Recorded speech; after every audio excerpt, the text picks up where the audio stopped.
Pues empecemos. En las estadísticas que tenemos nosotros más recientes, y no en nuestro país, desafortunadamente, sino de Estados Unidos de 2018, se encontraron 65,000 nuevos casos de pacientes con carcinoma renal y de estos 15,000 fallecieron por esta causa. Las incidencias se han ido presentando cada vez en aumento en las últimas décadas, no porque haya un incremento en el número de los pacientes ni el número de los casos, sino que cada vez se hacen más estudios de imagen seccional, ya sea tomografía, resonancia, ultrasonido, por muchas otras razones, sobre todo por valoraciones médicas o por chequeos. Y de manera incidental se han venido descubriendo casos de estos tumores de cáncer renal que en su momento son asintomáticos. Si todavía no han llegado a la fase de que el paciente muestre alguna sintomatología en clínica, si no tiene hematura, no tiene dolor, no tiene nada. Y lo que sucede es que se están encontrando tumores con un bajo grado, con un mejor pronóstico que los casos que ya son sintomáticos, que pueden tener un mayor grado de malignidad. En estos casos se encuentran las lesiones localizadas, que es la T1 o la T2, que para nosotros los que hacemos esto son las que nos gustaría siempre estar viendo, no tener que decir que no se le puede hacer nada al paciente porque ya rebasó las indicaciones precisas de esta terapia. Como ven ustedes aquí, en verde está enmarcado lo que todos los radiólogos intervencionistas quisiéramos llegar a tener cuando nos llega un paciente con una lesión renal, un T1, donde el tumor es no mayor de 7 centímetros y más agradable sería tener un T1A donde el tumor no ha rebasado 4 centímetros, ya que en este caso solamente se usa habitualmente solamente una criosonda, y cuando tenemos un paciente cuando ya está en una T1B, pues a veces tienen que usar 2 criosondas, sobre todo para poder englobar toda la lesión en una esfera de hielo que rebase los 8 centímetros en su diámetro. Nos han llegado casos en T2 donde, bueno, se hace lo que se puede, aunque sabemos que no es lo mejor porque sabemos que puede haber recidivas, pero se trata, y hay artículos, hay experiencias en otros centros donde también entran con los T2, pero a sabiendas de que el éxito no va a ser el mayor. Entonces, siempre nos gustaría tener un T1 donde no tenemos nódulos, no tenemos metástasis, no tenemos nada, para poder ofrecer este tratamiento de la crioablación. Nosotros trabajamos en conjunto con médicos urólogos o con médicos oncólogos, es decir, es un trabajo multidisciplinario y por lo mismo el éxito es cada vez mayor. Y de acuerdo a los parámetros de la Sociedad de Urología Americana, ellos dicen que la nefrectomía parcial es una cirugía electiva para los pacientes con un tumor no central en etapas T1A, es decir, hasta 4 centímetros en su diámetro máximo, o en etapas T1B hasta 7 centímetros. Si se fijan, es exactamente lo mismo para la nefrectomía parcial que para decidirse una crioablación. La nefrectomía radical, obviamente, como una terapia curativa, es cuando los pacientes ya tienen lesiones centrales o complejas y que rebasan los 7 centímetros de diámetro. Ya sabemos que cuando llega un paciente con esas dimensiones, pues la verdad no va a ser ético ofrecerle un procedimiento de crioablación, porque sabemos que no lo vamos a lograr, porque vamos a tener un tumor muy grande y probablemente tenga complicaciones no deseadas por la misma extensión del proceso del enfriamiento tan rápido que se realiza en este procedimiento. Por lo tanto, cuando decidimos hacer un procedimiento de ablación guiado por imagen, que sabemos que es mínimamente invasivo, nosotros junto con el médico tratante consideramos que es una opción potencialmente curativa para casos selectos, como les dije yo, sobre todo en aquellos que están en la clasificación T1A de acuerdo a los parámetros de la Sociedad Americana de Urología y también de la Red Nacional de Conocimiento Integral del Cáncer, que sus siglas en inglés son NSCN. Estas dos,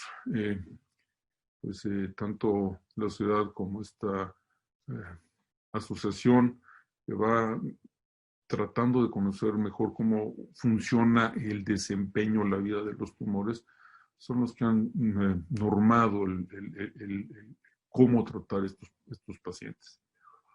Como les decía yo, existen algunas series de casos en la bibliografía médica limitados en clasificación T1B que han entrado, y estos entran pues con 2 criosondas para poder englobar por completo estas lesiones, porque llegan a rebasar los 4 centímetros en su diámetro mayor y tenemos que englobarla completamente para poder decir que es un procedimiento probablemente o potencialmente curativo. Como bien sabemos, hay muchas técnicas para ablación. Es decir, desde la prehistoria de nosotros, que se va a unos 30 años para atrás, la radiofrecuencia, con sus variables, esta se sigue manejando. Yo en realidad ya no la uso, ya no me gusta por muchas cosas que vamos a ver. La crioablación, que está indicada en lesiones, como digo, de riñón, pero también mama, pero también hueso, pero también pulmón, próstata, se ha dicho que hay algo que está haciendo, pero nos hemos dedicado nosotros más a ver tumores óseos, tumores en riñón, y ya tenemos apenas un caso de un tratamiento con crioablación en tumor maligno de mama, a la cual la paciente, gracias a Dios, le fue muy bien. Y después vienen las de calor, que es la microonda, y que es más útil que la radiofrecuencia porque es más fácil de manejar. Y por último, la electroporación irreversible, que en riñón no hay tanta experiencia. Existen muchas, si ustedes se fijan, hablando de 4 o 5 diferentes técnicas para ablación, son muchas, pero también sabemos que no existe una evidencia lo suficientemente fuerte para mencionar que alguna es de primera elección. Aquí mucho depende de la experiencia de cada uno, del entrenamiento, pues cada uno sabe cómo atacar y cómo tratar estas patologías. Y aquí viene mucho la experiencia que uno logra tener en el transcurso de los años. Les pongo esta imagen de un artículo muy bueno, no tiene nada que ver con el riñón, pero hace una revisión muy buena sobre los diferentes tipos de métodos de ablación. Es del año 2018, como están ustedes viendo, y el que tenga interés, pues ahí tienen la oportunidad de tomar una foto de la pantalla y poder revisarlo extensamente. En este artículo nos habla muy bien de la radiofrecuencia por ablación, ya sea monopolar o multipolar, dependiendo de lo que quiera uno lograr hacer y lo que uno quiera deshacer. Hay que acordarse que aquí la difusión de calor es muy enérgica y pues su actividad de energía es a pocos milímetros, entonces hay que tener en cuenta, sobre todo eso cuando son lesiones muy grandes, tener que usar multipolares.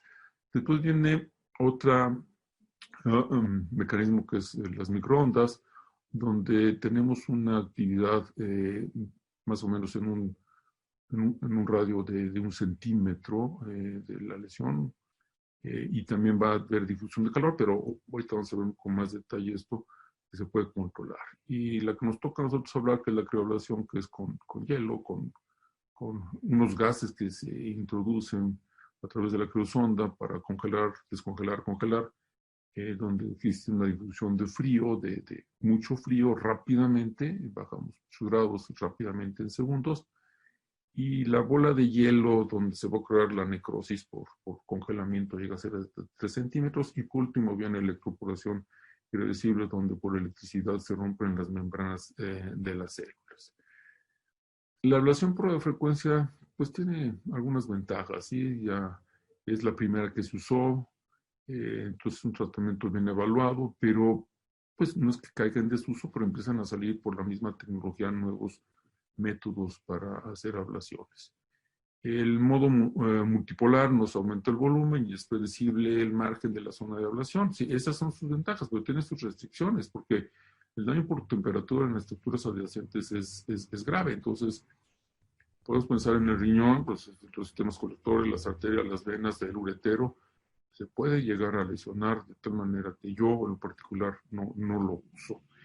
Y en hígado sí se usa, en otras partes del cuerpo también, pero no es el tema de la práctica.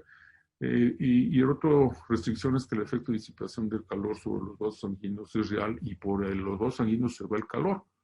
En el caso del multipolar es menos sensible este efecto, pero es la causa de que se esparza rápidamente el calor porque se va a través de los vasos sanguíneos vecinos y pues no queremos condicionar lesiones asociadas al calor.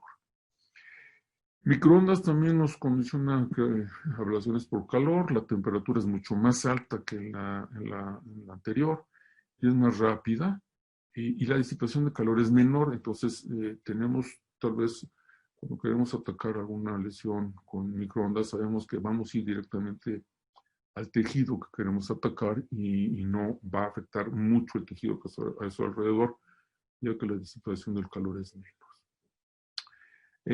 Se puede hablar de una restricción porque la contrariedad está reducido en el punto establecido para la cantidad de energía depositar. Es decir, de repente no sabemos realmente si vamos a poder depositar lo que queremos y nos pueden quedar dudas y muchas veces se tienen que hacer 2 o 3 sesiones para estar totalmente seguro que lo pudimos necrosar por calor. Y hablando de la crioablación, pues es un procedimiento fácil de monitorizar. Puedo decir que es fácil de realizar. Obviamente esto va muy de la mano con un entrenamiento formal, real y no de semanas, sino es una real formación que se lleva a cabo durante un curso de un año integral, que son los cursos de alta especialidad para médicos especialistas. Y vamos a poder estar monitorizando la formación de esta bola de hielo que se ve realmente, ya sea por ultrasonido o por tomografía, y ver cómo va progresando la afectación del tejido que tenemos nosotros que atacar y deshacer literalmente. Es decir, nosotros estamos haciendo el estudio, el procedimiento, y durante la fase de descongelamiento, la primera que hace uno, se pueden hacer cortes tomográficos y ver si evolucionó bien la lesión que nosotros conocemos como bola de hielo, pero en realidad es una zona de necrosis por congelamiento. Ahí nos damos cuenta si vamos a tener que hacer 1 o 2 más ciclos de congelamiento para llevarnos por completo la lesión. Restricciones que hay, pues es que en los primeros equipos que había la presencia de crioshock, es decir, había tal caída brusca de la temperatura que el paciente podía caer en una caída brusca de temperatura corporal real y empezar a tener problemas por una hipotermia real en el paciente, entonces se tiene que tratar rápidamente. Con los equipos que tenemos ahora, afortunadamente, nosotros en trabajo conjunto con la empresa CRIO, ya no tenemos esta situación, sobre todo por los gases que estamos usando por el congelamiento y por la fase de descongelamiento. Y la otra restricción es que pues, hay algunas, se dice que son aplicaciones clínicas limitadas. ¿Por qué? Por el tamaño, por las dimensiones, por la situación. Entonces, como todo en medicina, tiene sus limitaciones y de ahí saber emplear bien para que el paciente que va a recibir este tratamiento pues sea útil y el que se va a utilizar sea el indicado. Por eso le digo que tenemos con ese arsenal. La incorporación irreversible, bueno, aquí ya sabemos que el riesgo limitado de lesión térmica de las estructuras vecinas no existe. No hay, porque no estamos usando calor, estamos usando electricidad, poca sensibilidad al efecto de disipación de calor y pues aquí sí se pueden predecir los márgenes porque con los electrodos que se usan se marca muy bien el campo. Se ha utilizado en páncreas, se ha utilizado en algunas otras partes del cuerpo. En riñón solamente encontré unos datos preliminares, yo no lo he utilizado nunca, entonces en esto yo no tengo ninguna experiencia, pero sí hay que tener en cuenta porque puede ser un procedimiento que se puede llegar a utilizar en algún momento. Entonces, cualquier procedimiento de ablación, una de sus utilidades reales es que va a conservar, en caso de los riñones ya específicamente, va a conservar un gran porcentaje de tejido funcional, porque solamente se quitó una lesión que puede tener hasta 4, 5, hasta 7 centímetros, si ustedes se quieren ir muy arriba, y el resto del riñón se queda indemne y sigue funcionando. Entonces no se tiene que hacer una nefrectomía, es decir, el paciente puede perder un 40, 30% de su función renal, pero es preferible perder eso que perder el 100%. Es decir, tratamos de que el paciente se quede con función renal, sobre todo en las indicaciones y en las contraindicaciones. Afortunadamente tiene un bajo rango de complicaciones. Es decir, eso es una realidad. En cualquier revisión bibliográfica, y vamos a ver al ratito esto, las complicaciones son bajísimas. ¿Por qué? Porque se ha manejado muy bien y se ha delimitado muy bien y se ha seleccionado muy bien a los pacientes en la inmensidad de los casos bibliográficos reportados. Y por último, reduce los gastos totales. Si de repente uno dice, oye, tu procedimiento es caro. Y yo les digo, no, no es caro, es costoso. Porque si tomamos en cuenta que no va a entrar el quirófano, que no va a estar a lo mejor un día en cuidados intermedios, se reduce la posibilidad de una hemorragia, se reduce la posibilidad de esparcir el tumor por manipuleo del riñón al momento del acto quirúrgico, mandar metástasis a distancia por vía vascular. El paciente, pues a veces lo hemos hecho por corta estancia, no se tiene que internar. Bueno, de aquí depende mucho las condiciones generales del paciente y a veces de muchos casos de los seguros de gastos médicos que nos piden aquí en México que el paciente esté internado una noche. Entonces, al final, a la hora que se cierra la cuenta, resulta que es más barato que un procedimiento quirúrgico tradicional. Muchos siguen diciendo que es caro, yo digo que es costoso. Yo siempre les pongo el ejemplo, que sea muy, muy bobo, de caro es ir a desayunarse a una cafetería y que te cobren como si fuiste a un restaurante de lujo aquí en México, en Polanco. Eso es caro, pero si vas a ese restaurante caro de Polanco, bueno, no caro de Polanco, vas a ese restaurante de Polanco, sabes que te va a costar, va a ser costoso, pero te van a tratar diferente. Entonces, es una comparación tal vez no muy buena, pero no hay que confundir y pensar que son sinónimos caro y costoso. Otro punto de esto que nos ha resultado útil y ya hemos tenido éxito en una inmensa mayoría de los pacientes, después sí que en más del 90%, es que al momento de seleccionar el paciente tenemos un protocolo perfectamente establecido, ordenado, para que solamente seleccionemos al paciente que cumpla con estos rangos del protocolo. Si no lo cumple, pues no se le va a hacer nada. Ya se le pueden ofrecer otras opciones de las seminefrectomías, embolizaciones muy selectas, muy súper selectivas, pero no entran todos. Entonces, pues con todas las ventajas referidas, sabemos que los que hacemos radiología intervencionista ya tenemos desde hace muchos años un importante papel en el tratamiento que es multidisciplinario de los pacientes con cáncer renal. Y aquí quiero ser muy puntual, es multidisciplinario. Trabajamos en conjunto con el clínico, ya sea urólogo, oncólogo, cirujano que descubren esto. A veces en un chequeo se encuentra esto y trabajamos. Entonces, afortunadamente, con los médicos que yo trabajo tenemos una comunicación muy cercana, es directa y todos nos consideramos iguales y la opinión de todos es valioso y de ahí yo creo que es el éxito que hemos tenido en el tratamiento de estos tumores. Para que se entienda un poquito más cómo funciona la crioablación en los casos de tumores renales, hay diferentes mecanismos, una serie de mecanismos no diferentes, sino una serie de mecanismos ya conocidos. El primero es el daño celular directo secundario del descenso térmico agudo, es decir, hay que acordarse que por abajo de menos 40 grados nada vive, ya está congelado y nosotros podemos bajar hasta menos 100 y tantos grados rápidamente. Entonces, ¿qué va a pasar? Se van a formar cristales de hielo en el espacio extracelular que van a condicionar una situación de hiperosmolaridad y al tener hiperosmolaridad va a chupar agua dentro de la célula y que en conjunto con el daño directo de la membrana celular y el congelamiento intracelular, pues vamos a condicionar una muerte rápida del tejido que nosotros estamos congelando. Hay que recordar también que existirá de manera asociada un daño por hipoxia directa porque existe lesión vascular. ¿Por qué? Pues porque a la hora que uno empieza a enfriar hay una vasoconstricción severa, exagerada, que nos va a condicionar reducción en el aporte sanguíneo al tejido que estamos tratando Y después, a la hora que lo descongelamos en una vasodilatación brusca, severa, transitoria, porque después vamos a hacer un ciclo de otra vez de congelamiento para ahora sí, como decimos aquí, tranquear, agarrar a golpes esta lesión y deshacerla.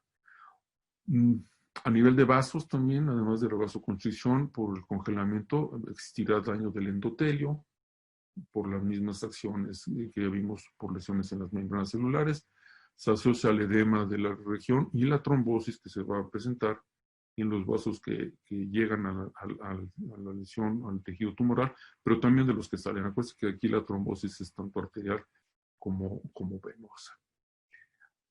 Sabemos muy bien que la muerte celular va a depender del tiempo que nosotros vamos a aplicar el frío y obviamente también de la temperatura que podemos llegar a bajar. Le decimos que hemos bajado hasta menos 120 a veces. No es necesario llegar a tanto, pero se puede lograr con los equipos. De tal manera que hacemos primero una fase de congelamiento, son alrededor de unos 15 minutos, después un descongelamiento que dura más, porque es muy curioso, congelamos muy rápido, pero para descongelarnos se tarda uno más, y luego le vuelve a dar otra vez un ciclo de congelamiento para condicionar una necrosis licuefactiva. En la actualidad se utilizan algunos gases como el argón y el helio de manera combinada para lograr esto. Aquí tengo que hacer un paréntesis forzoso. No es que me esté olvidando de alguien que es muy importante, que es el ingeniero, el técnico, el que nos acompaña de la casa comercial de Crio, porque ellos nos están ayudando a seleccionar desde la criosonda y ellos vamos trabajando con ellos en conjunto para ver los tiempos, para ver cuánto temperatura por abajo de 0 grados vamos a llegar. Vamos trabajando con ellos, es decir, ellos también forman parte importante de nuestro trabajo y de verdad yo se los tengo que reconocer.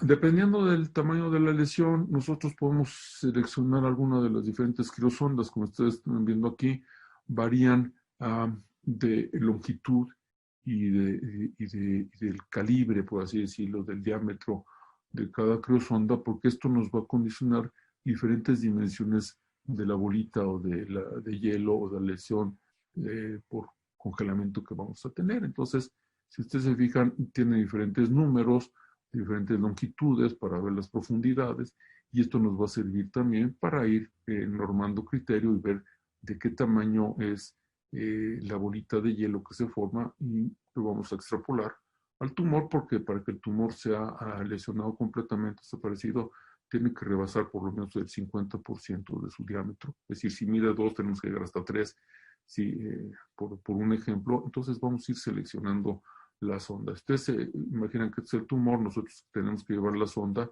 la criosonda, y atravesarlo por completo y llegar hasta el otro extremo para que entonces la necrosis por la bola de hielo cubra completamente, englobe completamente al tejido tumoral. Ya hablando de las indicaciones de la crioablación en los tumores renales, pues debemos de saber que la primera indicación es el paciente que es pobre candidato a la cirugía con tumor en T1B o hasta T2. Pobre candidato, aquí le pueden poner ustedes todo lo que quieran, desde el que no quiere operarse hasta el paciente que tiene alguna comorbilidad, sobre todo tipo crónico, en este caso lesiones cardiopulmonares, en los cuales no está indicado meterlo a cirugía porque el paciente puede complicarse desde la inducción de la anestesia. Otra indicación es cuando el paciente tiene una enfermedad renal preexistente crónica, y sobre todo pacientes que tienen insuficiencia renal crónica o pacientes que solamente tienen un solo riñón o pacientes que han tenido procesos inflamatorios no que los hayan llevado a la insuficiencia renal, porque si se fijan ahí también tenemos como indicación insuficiencia renal, sino enfermedades renales preexistentes que ya han sido crónicas. Entonces, estos pacientes son buenos candidatos porque no se les tiene que meter a la cirugía. Hay pacientes que tienen cirugía contraindicada, como son los que tienen el síndrome de von Hippel-Lindau, porque saben que estos van a estar haciendo tumores con repetición. Entonces, no le van a hacer una nefrectomía, una parcial a un paciente y al rato le aparece un tumor. Es más fácil, en estos casos, ir a hacer las crioablaciones porque las llevamos de una manera muy dirigida y se evitan cirugías no necesarias. Y por último, se han usado o se ha usado esta técnica de la crioablación en pacientes que ya rebasaron el T2, ya andan, como digo yo, T3 o T6 o T10 o lo que ustedes quieran ponerle, en los cuales tienen mucho dolor y tienen mucha hematura, pero no se pueden operar por alguna razón, sobre todo pacientes con lesiones crónicas cardiopulmonares que no está indicado o de plano tiene ya muchas metástasis que pues quitarle el tumor no va a reducirle sus complicaciones ni su sintomatología. Entonces, en estos casos, cuando tienen mucho dolor en el área lumbar, en el área renal, o tienen una hematuria que los está anemiando y los puede poner en riesgo, y tampoco se puede embolizar por alguna razón, entra uno y hace las crioablaciones para matar el tejido neoplásico y quitarle esta sintomatología, sabiendo muy bien que es un procedimiento puramente paliativo. Tenemos que evaluar muy bien al paciente, es decir, no vamos a nosotros a recibir un paciente y vamos a meterle la criosonda y no nos vamos a hacer los desentendidos. Nosotros somos médicos y junto con el médico tratante vamos a trabajar. Entonces, cuando nosotros recibimos o revisamos a este paciente, se le va a hacer una historia clínica completa, ¿sí? Es decir, un interrogatorio bien hecho, una exploración bien hecha. En el hospital donde estoy yo, al ser también un hospital universitario, tenemos la ventaja nosotros en la unidad de imagen que tenemos residentes de la especialidad que también les interesa esto y pues muchos se han dedicado también después al intervencionismo. Entonces, desde el R1, el R2, ellos llegan, hacen una historia clínica completa para que nosotros también tengamos una idea y a veces resulta que en estas historias clínicas que hacemos encontramos muchos más datos, ya sea para apoyar el procedimiento o de plano en ese momento cancelarlo. Un dato muy importante para poder entrar, como ya lo había comentado antes, es conocer si existen procedimientos previos en vías urinarias, es decir, si hubo alguna intervención quirúrgica, si hubo colocaciones de catéteres doble J porque tenían piedras y mucho tiempo tuvo una sonda de Foley porque tenía algún problema urinario, o sea, hombre o mujer. Entonces, saber si esto existió, porque esto nos puede estar hablando que el paciente puede tener una enfermedad persistente crónica, asintomática en riñones y estar más atentos durante y después del procedimiento. Saber si el paciente está tomando anticoagulantes o antiagregantes plaquetarios con el propósito de suspenderlos con tiempo indicado y prudente para no tener unas complicaciones no deseadas que son las hemorragias, aunque las hemorragias son muy pocas porque como se congelan no sangra. Entonces, pero sí tenemos que ser muy atentos, sobre todo cuando vayamos a hacer un procedimiento, cuando un tumor no es tan periférico, sino es más o menos central, obviamente sin tocar el hilo pulmonar, porque ahí no vamos a hacer nada, para evitar problemas cuando estén tomando algún tipo de medicamentos como son estos. Al paciente se le van a pedir exámenes de laboratorio completos, y cuando hablamos de completos es biometría hemática completa, química sanguínea, tenemos que ver, obviamente, cómo están los tiempos de coagulación, sangrado, eh, eh, ver de manera integral cómo está el paciente. Ahorita en estos días en nuestro país, pues ya es de ley, por así decirlo, no escrita, saber que es paciente COVID negativo, porque pues, para no tener complicaciones, sobre todo con el anestesiólogo que nos va a ayudar. Entonces, tenemos que tener bien conocida la historia clínica del paciente para saber que no vamos a tener complicaciones por algo que se nos esté pasando de los datos que encontramos en los exámenes de laboratorio. Con estos exámenes de laboratorio vamos a ver de manera indirecta cómo está la filtración glomerular. Si existe una duda, se pide hacer una prueba específica de esta filtración porque tenemos que saber qué tanto por ciento de tejido renal útil nos va a quedar y no lo vamos a llevar a una insuficiencia renal inicial para que después se haga crónica.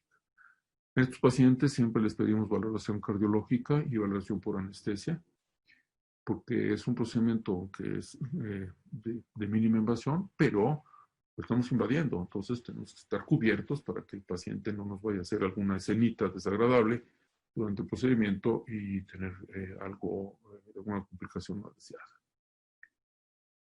Cuando ya tenemos todo y nos vamos a meter, ya estudiamos antes la lesión. Es decir, ya cuando vamos a revisar un paciente, como lo vimos en la anterior, ya revisamos los estudios de imagen. Es decir, vamos trabajando al mismo tiempo. ¿Y qué le vamos a estudiar a la lesión? Solamente sus diámetros y sus radios. Es decir, tenemos que saber el parámetro de que no debe rebasar 4 centímetros. Si fueran menos sería maravilloso. Saber si es una lesión exofítica, es decir, si rebasa el borde del riñón o si está metido dentro de la masa renal.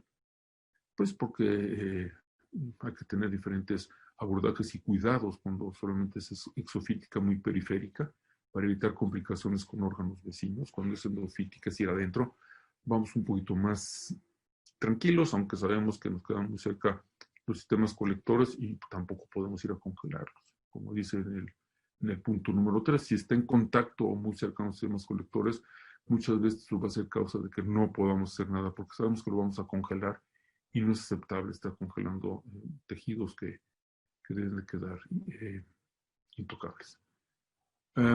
Como se va a estudiar en imágenes seccionales, pues para el abordaje saber si su localización es anterior o posterior, si es interna, si es externa, es decir, en relación a los ejes del riñón. Esto nos va a ayudar junto con la ubicación en relación a los polos renales para la vía de abordaje. Si de repente se tienen que disecar el tejido perirenal con líquido, aunque sabemos que si lo metemos también lo vamos a congelar, pues yo no soy muy pues no, la verdad no me gusta usar las famosas disección por soluciones fisiológicas para aumentar el espacio porque la vamos a congelar. Entonces, a la hora de querer retirar la criosonda nos vamos a tardar un poco más y podemos condicionar lesiones no deseadas. Entonces, evaluamos las características morfológicas de ubicación, es decir, como estuviéramos describiendo perfectamente la lesión con el propósito de si ya fue aceptado el paciente desde el punto de vista clínico con todos los parámetros y se junta todo el protocolo, pues para saber por dónde le vamos a atacar. Es decir, a todos nos gustaría que fuera una lesión pequeña y posterior, que no estuviera adelante, porque entonces nuestro abordaje va a ser muy sencillo por la cara posterior. No vamos a tener que entrar por caras laterales y cuando es anterior, pues sí lo podemos hacer, pero vamos a tener que atravesar todo el riñón con el riesgo de tener una congelación mayor y tener una lesión de tipo funcional en tejido renal que no deberíamos haber tocado. ¿Qué tenemos que hacer después del procedimiento? Bueno, como les digo yo, estos procedimientos los hemos hecho en corta estancia, si el paciente llega temprano, se le hace todo lo que ya vimos con anterioridad, ya nos llega con los exámenes de laboratorio, ya lo conocemos, y en ese momento no es que lo conozcamos el día que se va a hacer el procedimiento, ya lo citamos antes, ya se platicó con él, ya se hizo la historia clínica, ya lo tenemos completo. Entonces, el día que se va a hacer el procedimiento, lo podemos hacer por corta estancia, pero aquí también va a depender de las características particulares de cada paciente, porque muchos de nuestros pacientes tienen según gastos médicos mayores y en nuestro país nos piden que esté un día internado. Otros pacientes que van a pagar y dicen, no, yo no me quiero quedar en el hospital, y así se va. Entonces, nosotros con esto les ejemplificamos que nosotros tratamos enfermos, no tratamos enfermedad. Es decir, no se van a tratar siempre igual a los pacientes que tengan este tipo de lesión. Después del procedimiento se va a ir solamente con analgésicos y se va a ir con analgésicos por razón necesaria. Habitualmente no refieren dolor porque están en la misma congelación, pues se matan nervios y no hay dolor. En ocasiones hemos llegado a usar antibióticos de manera profiláctica, pero vuelvo a lo mismo. La congelación, el congelamiento que logramos, este tipo de necrosis por el frío tan intenso y tan brusco, pues va a matar todo y va a matar también a las bacterias. Entonces no manejamos de rutina antibióticos profilácticos. A los 3 meses se le cita al paciente para hacer un estudio, un ataque de control, para ver cómo fue el procedimiento y cómo ha ido evolucionando, y después se irá citando al paciente de manera subsecuente dependiendo de los años que vayamos teniendo y de la clínica que el paciente nos refiera. Hacemos estudios hasta los 12 meses, a veces hacemos a los 18 meses, es más, ayer curiosamente nos llegó una de las pacientes que vimos para su control y era de 18 meses, dije, ay mira, pero si me cayó perfecto para la práctica que tenemos que dar, porque puedo señalar cómo fue la evolución de la paciente después de 18 meses. El seguimiento, como muchas de las patologías oncológicas, se lleva por 5 años, aunque sabemos que como cualquier lesión de tipo oncológica, cualquier tumor maligno, pues no tiene palabra de honor. Entonces tenemos que ser muy cautos. Este paciente nunca se debe de abandonar, ya sea por uno mismo, como médico que ya es parte del médico tratante, o por su médico que inició a él, o sea, el urólogo, o sea, el oncólogo. Es un paciente que se le tiene que seguir. Y eso no solamente en este tipo de tumores, en cualquier tumor, ya lo hemos visto que a veces pasan años y ¡pum!, aparece una lesión, una metastásica de una tumoración que la tuvo hace 14, 15, 16 años. Entonces hay que estar muy conscientes de esto. Contraindicaciones. Las contraindicaciones, pues alteraciones en la coagulación que no se pueda corregir. No haya manera de corregir la coagulación, que siempre tenga alteraciones en el TP, en el TPT, o que tenga alteraciones en las plaquetas, y que por más que queramos corregir estas situaciones no se corrija. Por favor, no se metan en esto porque se les va a aparecer el chamuco. No se metan porque de verdad empiezan a sangrar de manera importante, sobre todo en la piel. Entonces, ¿para qué buscarle? Entonces, no se corrige, uno no se mete. Si tiene infección activa de vías urinarias, tampoco se va a hacer esto, porque podemos condicionar lesiones no deseadas en pacientes con infecciones activas. Lo único que se hace es tratarlas, que se les quite la infección, lo vamos monitorizando con urocultivos. Cuando ya es negativo, pues es el momento de entrarle. Y obviamente en esos casos sí vamos a estar usando antibióticos, no profilácticos, sino ya como tratamiento. Y a veces nos apoyamos hasta con infectólogos para no tener riesgo en estos casos. Una cosa que de repente nos dicen que, ay, ¿por qué no lo hiciste? Simplemente porque no tenemos un acceso percutáneo seguro. Se nos atraviesa el hígado, se nos atraviesa el diafragma, se nos atraviesa el colon, queda muy pegado, está pegada a la cava, está pegada a la aorta, es decir, no hay un acceso seguro. Entonces, si ya vemos que no es seguro y sabemos que seguramente se va a complicar, pues ¿a qué te metes? Para nada, no metas, se te va a complicar, el mismo cuerpo del paciente te está avisando que no te metas porque se va a complicar.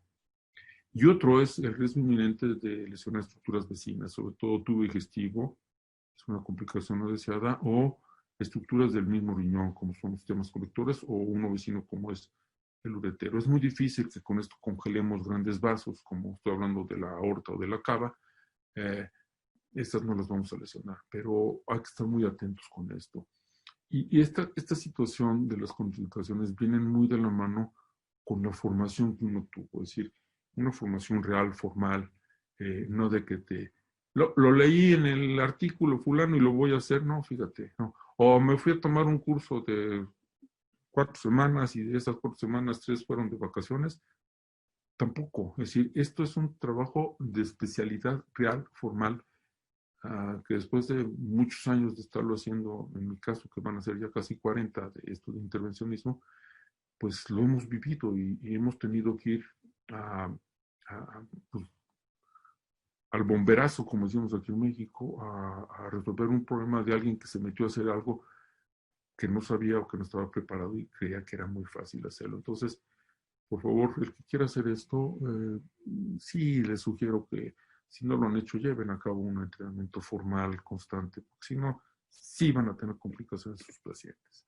Como son las que están aquí señaladas, nosotros no hemos tenido ninguna complicación seria, ¿no? Solamente un poco de dolor en una paciente un poquito hematuria, pero en el resto, porque las hemos seleccionado con este protocolo tan formal junto con el médico tratante, no los hemos tenido. Y si se fijan los porcentajes, no son tan altos si lo comparamos con otros procedimientos. Hemorragia solamente un 5%, y esto es una suma de muchos estudios que se han encontrado. Hematura 3%, falla renal 5%, urinomas por lesiones de sistemas de colectores o ureteros 4%, una lesión del sistema colector, sobre todo en pelvicillas menores o en infundibles, un 5%. Una cosa no deseada es una lesión de intestino, sobre todo el colon. Recuerden que el colon es un órgano que está muy pegado al riñón porque los dos son estructuras retroperitoneales, sobre todo colon ascendente y descendente, en un 2%, entonces es muy bajo, pero existe. Y las más altas son infecciones con o sin absceso, es decir, no se tomó las medidas precautorias suficientes en un paciente que nos estaba avisando que tenía algún tipo de infección en las vías urinarias, y de todos modos entró, y pues se hace más prolongada o se hace más grave la infección y se puede llegar a formar un absceso. Y aquí les quiero mostrar algunos casos, porque pues, no habla mucho, pero los que hacemos imagen nos gusta ver imágenes. Esta es una paciente que nos llegó y había sido tratada desde su otro riñón, tenía cambios postquirúrgicos y le apareció esta lesión. Y fue un hallazgo por un control de la opuesta. Entonces, si se fijan, desde el corte simple se ve una imagen de menor densidad hacia la parte más posterior de la línea media del riñón. Tenemos aquí pegadito el diafragma, pero eso no nos espantaba. En la fase arterial vean cómo se ve las características morfológicas conocidas de una lesión sólida heterogénea con reforzamiento periférico y algo central, que llegaba a medir 247 por 295. Dijimos, aquí es donde es, de aquí somos, porque en las reproducciones coronales nos daba 211 por 278, es decir, estaba en una T1, menos de 3 centímetros, sin lesiones a su alrededor, y le entramos. Entonces, no lo operaron, no le hicieron la minefrectomía porque el otro riñón ya estaba operado, tenía alteraciones estructurales, y aunque le funcionan bien, no querían dejarle un riñón previamente dañado. La citamos, se hizo el procedimiento, nosotros marcamos ya la piel con un clip, es una marca metálica que nos sirve de referencia, y después se hace una anestesia, aunque la paciente está sedada, pero se hace una anestesia con gilicorina, nos sirve la aguja para saber hacia dónde vamos, y aquí, aunque ustedes crean que le pegamos al diafragma, no, entramos en una posición oblicua y estamos ya con la criosonda tocando el borde externo de la lesión, que aquí, como ya tenemos una fase de eliminación, nos permite ver con mayor nitidez que es una lesión muy externa dentro de la masa renal, no es exofítica, de las que uno siempre quisiera ver para tener éxito. Y aquí ya está entrando la criosonda y nos la llevamos hasta el otro lado. Acuérdense que aquí tenemos pegadito el hígado porque es el riñón del lado derecho, está boca abajo la paciente. No tenemos que pasarnos porque si no le vamos a dar un llegue al hígado, y eso no era deseable. Se hizo todo el procedimiento de congelación, descongelación, descongelación, y terminamos, y así nos quedó la pelota de hielo. La medimos y se fija, son casi 4 por 3,5, es decir, subimos el 50% de la lesión. Me voy a regresar porque esta medía 2 y su máximo era 2,9, y nos fuimos a casi 4 por 3,5, es decir, rebasamos el 50% del diámetro original, de los radios originales de esta lesión, y dijimos, está perfecta, la paciente no tuvo ninguna complicación. Obviamente aquí no pongo todas las imágenes, pero el ingreso en los cortes parasagitales se ve que el ingreso es oblicuo, simplemente para evitar tocar el diafragma, no hacer un neumotórax, no lesionar el diafragma y no congelar estructuras que no deseamos congelar. Y esta es la de ayer. Esta es la misma paciente de ayer después de 18 meses. Vean, ya nada más quedó la cicatriz y ya no tenemos nada de tumoración como la habíamos visto en ese momento. No tenemos nada a su alrededor, no vemos nada, la paciente está totalmente sintomática. Subió de peso no porque hubiera tenido mucha actividad tumoral, sino subió de peso porque en su momento tenía mucho miedo y no comía. Pero vean que en este caso podemos hablar ahorita, después de 18 meses, que ha sido un procedimiento totalmente exitoso sin ninguna complicación. y pues todo el mundo de los que pudimos entrar aquí, hasta con el reciente que me ayudó, quedamos muy contentos. Esta fue otra paciente donde la lesión era central, no era exofítica, era central. Una paciente muy difícil por otras situaciones, sobre todo de tipo motivo, hasta podemos decir que tenía cierto componente psiquiátrico la señora. Primero quiso, después no quiso. Al final, después de 4 veces negarse, lo aceptó. Y vean, tenemos 2.2 por 2.2 por 2.2 en la medición coronal. Era una lesión perfecta, además de un abordaje muy sencillo. Vean, era una entrada perpendicular al plano de la mesa, paralela al plano sagital. Y en este caso, si no nos estorbaba el diafragma, nada, entramos derechito. El riñón del lado izquierdo, entramos derecho. Esto fue después de terminar el procedimiento. Noten ustedes cómo se cambia la densidad de la misma, y aquí tenemos la bola de hielo limitada por un sistema colector. Y miren, subimos casi a 3x3 el 50%. Si era 2 y subimos a 3 un centímetro más, pues subimos el 50%. La situación en que esta paciente, por sus mismas condiciones emotivas o hasta decir psiquiátricas, desapareció. Ya nunca más la volvimos a ver, entonces yo deseo que le ha ido muy bien. Esta fue una de las primeras de ahí. Ven la lesión muy anterior, muy pegada al intestino, pegada aquí estaba el hígado, aquí está la lesión sota. Se entró rozando el hígado, evitando entrar hacia adelante para no pegarle al colon durante el procedimiento, y después de 9 meses vean cómo, perdón, la imagen de la lesión ya se hace muy pequeña y el resto de la estructura renal está funcionando, y aquí no tenemos ningún tipo de función porque no tenemos reforzamiento por el contraste inyectado después de 4 meses. Y esta es una que nos enseñamos. Aquí es el diagnóstico, es interna, por abajo del uretero, afortunadamente. Se entró, ¿sí? Inmediato, obviamente siempre tenemos una reacción inflamatoria alrededor de la grasa perirenal, del mismo tejido afectado. Un mes después, 3, 6, 9, 12 meses después, ya la lesión es pequeña y empezamos a ver áreas de necrosis que no evolucionó una necrosis por un absceso, sino la misma necrosis con calcificaciones, que nos está hablando que el procedimiento ha sido exitoso y el paciente pues ya nunca más vuelve a tener ninguna sintomatología y ha sido con sus seguimientos. Entonces, para terminar, como conclusiones, la criorreacción de tumores renales es un procedimiento de gran utilidad y valor, siempre y cuando, como vimos, esté indicada y realizada correctamente. Es multidisciplinaria e interdisciplinaria. ¿Qué quiere decir? Nos apoyamos en los médicos, entre los médicos nos apoyamos, y yo me apoyo en gente del área paramédica. Es decir, aquí estoy hablando del técnico radiólogo, de la enfermera especializada en el área de tomografía computada, de los técnicos y los ingenieros que vienen del grupo CRIO para estar trabajando de manera coordinada en el momento del procedimiento con el equipo y saber los tiempos y estas cantidades de grados que vamos a bajar.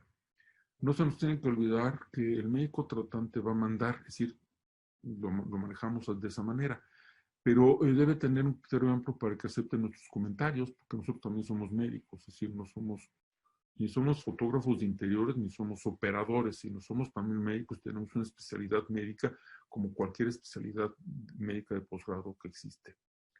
¿Nos resuelve patología? Sí, como ya lo vieron ustedes, sí nos resuelve patología. ¿Es costoso? Sí, ¿sí? No, no voy a entrar en detalles de costos, pero al final de todo nos reduce la cuenta que la persona o la empresa que tiene que pagar va a pagar. Y por último, aunque sea muy reiterativo, siempre debe ser realizado por un grupo médico con entrenamiento formal completo y que tenga experiencia real, porque si no, todo lo que está arriba, todo lo que está acá, no se va a lograr. Y en estos casos lo que queremos es ofrecerle a un paciente un procedimiento que sea útil, que no sea tan agresivo, que si no se tiene que operar, no se opera. Es decir, trabajar en grupo para la utilidad real de nuestros pacientes. Aquí no hay lucimientos personales de nadie, nadie va a ser protagonista de nada. sino que es un grupo que afortunadamente lo hemos conformado y que afortunadamente los resultados para los pacientes han sido útiles. Y pues esto es lo que les quería yo transmitir. Como verán, son cosas, se puede decir que son resúmenes de lo actual. Si les interesa, este año en enero, el CIR, la Sociedad de Radiología Intervencionista, sacó unos estándares para mejorar la calidad y la atención de los pacientes con las ablaciones percutáneas de los tumores. Yo saqué muchos datos de aquí y de otro lado, de la experiencia propia, sobre todo de los casos que ustedes vieron, pero todo el que quiera revisarlo es un artículo, es una revisión que se hizo donde se están poniendo ya los estándares para mejorar el resultado, para que la calidad de la atención sea mejorada constantemente. Y pues solamente me queda a mí darles las gracias a ustedes por habernos acompañado y al grupo CRIO aquí representado por Antonio Fernández, que siempre me ha apoyado a mí en muchas de las empresas que hemos tratado de echar a andar y que hemos echado a andar y las locuras que se nos meten en la cabeza. Siempre nos ha apoyado sin tener ninguna pues restricción de su parte. Les agradezco mucho el haber estado aquí con nosotros. Muchísimas gracias, doctor, por tan excelente presentación. Muchas gracias a los participantes. Tenemos algunas preguntas por acá, doctor. Saludos al doctor Enrique Mainé. Buenas noches, doctor. Saludos, doctor Ríos Reina. Yo, Enrique Mainero. Mainero, correcto. Tenemos un comentario del doctor Alejandro Fons. Es importante señalar que en estos momentos de pandemia, este tipo de terapias y la reducción del tiempo hospitalario son los más convenientes para el tratamiento de los casos en T1 y T2. Saludos, doctor José Luis. Mucho gusto hasta Mérida, creo que estás. Hasta Mérida está el doctor, correcto. Tenemos una pregunta del doctor Rogelio Herrera Lima. Hola, doctor Ríos, saludos. ¿Cuál es la ventaja preponderante de la crioablación sobre otras alternativas como la embolización y cuándo ofrecerla? Pues mira, las embolizaciones muchas veces las vamos a hacer cuando tenemos malformaciones muy grandes, cuando son preoperatorias, cuando hay malformaciones vasculares que se tienen que corregir, sobre todo en los casos de los aneurismas. Pero la crioablación nos va a condicionar una curación real en el paciente, como ya lo vimos, cuando se selecciona de manera adecuada. Nada que ver una con otra. Se ha dicho que muchas veces cuando el tumor es muy grande, primero se emboliza para reducir el tamaño y después entrar uno a hacer una crioablación.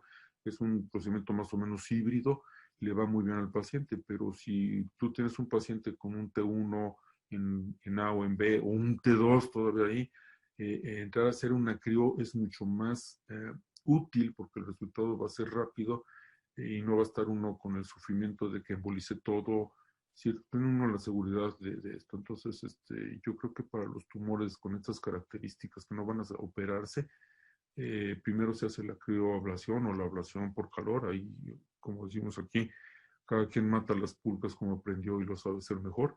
A mí me gusta más la crio, hay gente que prefiere el calor. El resultado es deshacer el tumor por algún tipo de necrosis, sea calor o sea frío. Muchas gracias, doctor. Saludos, doctor Ríos. Excelente plática del doctor Michael Prudón, que ahora también está en Mérida. Ah, caray. Saludos. No sabía que andaba.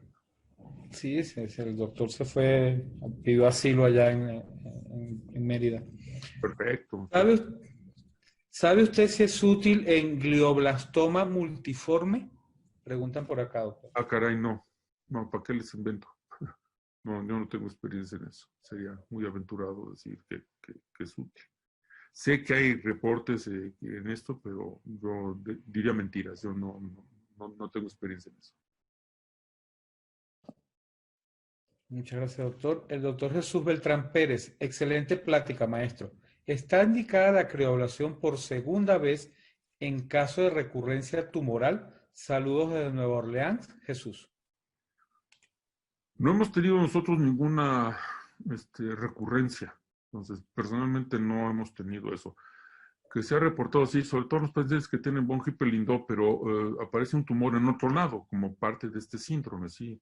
Entonces, se puede ir a tratar. Por eso, el tener un paciente con ese síndrome no está indicado hacerle una nefrectomía, sino estar esperando a que aparezca. Si ya tiene el síndrome diagnosticado perfectamente, porque tiene sus lesiones en la piel, sus neurofibromas y todo esto, y de repente se hace una tomografía, porque ya tiene que ser una tomografía como parte del protocolo, pues y se empieza a ver tumores, pues hay que agarrarlos cuando tengan menos de 2 centímetros y se pueden ir haciendo las crioablasión. Pero no, yo no he tenido casos, yo no he tenido una recidiva del mismo tumor, porque eso pues ya es un cubito de hielo. Saludos, Jesús, hasta Nueva Orleans. Muchos saludos, cuídate. Muchas gracias, doctor. Acá nos comentan, excelente presentación. Y ya para no abusar del tiempo del ponente, agradecemos a todos los asistentes, a los que nos acompañan de toda la República Mexicana. Abrazos a los doctores muy activos desde allá, desde Mérida.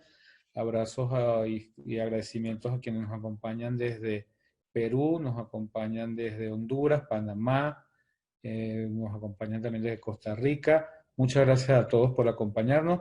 Y ya como es tradición, en este momento abrimos las cámaras y los micrófonos para que los asistentes puedan agradecer directamente al doctor. Saludos a todos. Hasta luego, doctor. Gracias.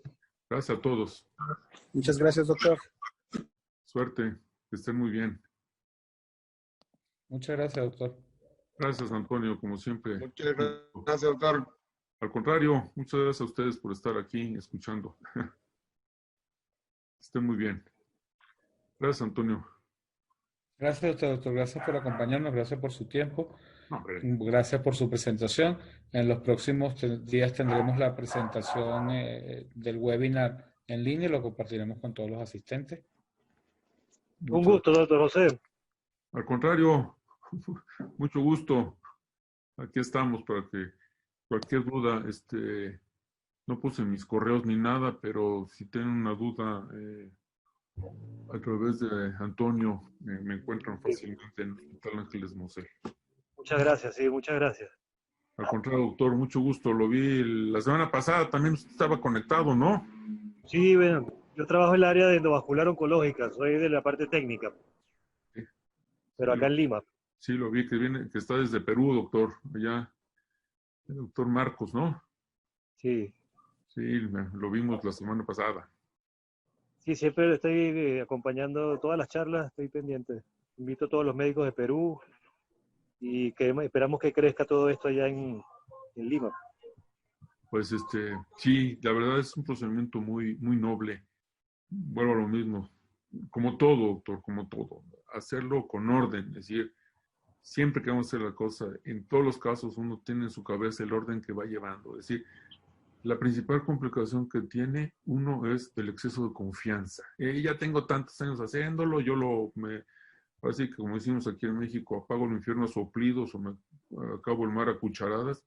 No es cierto. Todos los casos uno tiene que ver como es el primero que uno va a tratar.